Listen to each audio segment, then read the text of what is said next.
Perhaps the same thing with agility. But for me, when I talk about agility, it's the ability to have objective information to sort of make quick decisions in very short periods of time. So quick, educated decisions, right, with your tech and your business, not just tech, not just business, but again, one team, one dream. And then here's the maturity model. So I think I talked about in my ads for this, the AI maturity model. And this is a Gartner maturity model. What I've done here is I've added these here. So, when you talk about sort of your 5 levels to transformation, most organizations are going to go like this: early interest with a risk of overhyping, right?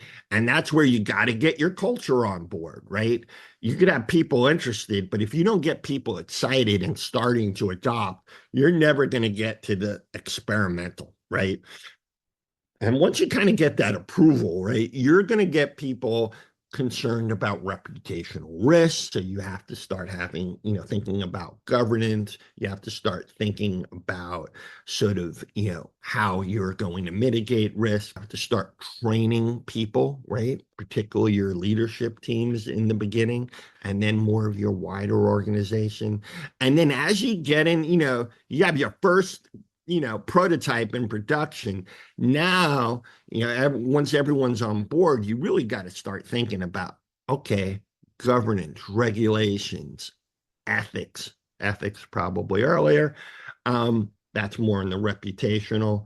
And you're building this flywheel so that you can introduce new models. You can keep track of new models. Once a model goes into production, I think a lot of people forget there's model drift. You have to constantly be monitoring your model. You have to be refreshing your model. Post-operational work that needs to be done. And then if you get to this point, you're now sort of like AI is part of your, kind of process. You've built it in, you've transformed.